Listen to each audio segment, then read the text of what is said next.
tās reģionālās direktores Suzanas Jakaba vārdā tātad piešķir Jūrmalas pilsētai Pasaules veselības organizācijas veselīgās pilsētas nosaukumu.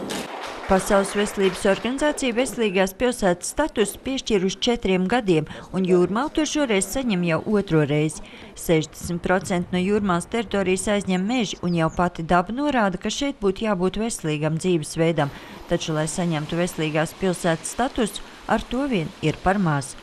Šie kritēriji faktiski mainās, jo kā prioritārs mērķis tiek noslēgts katriem nākošiem 4–5 gadiem. Un tā kā, teiksim, atbilstoši šogadam, tas bija vairāk kā tāda veselības veicināšana. Īpaša vērība tiek pievērsta iespējām piedalīties sporta aktivitātēs. Veselīgs dzīvesveids ir ne tikai jauniešu privilēģija, arī novecot ir jāmācās veselīgi.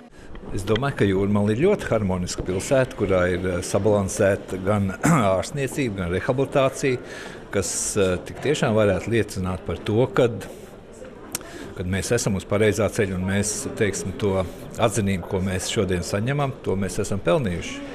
Veselīgas pilsētas status nenozīmē, ka sasniegts noteikts veselības līmenis, bet gan, ka izveidot sistēmu, kas vērsta uz veselības saglabāšanu.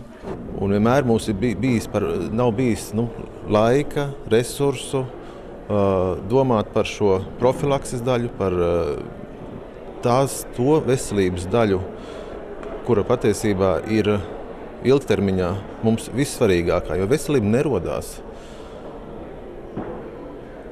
ārstu kabinetos, veselība nerodās slimnīcās, veselība nerodās ātrās palīdzības mašīnās.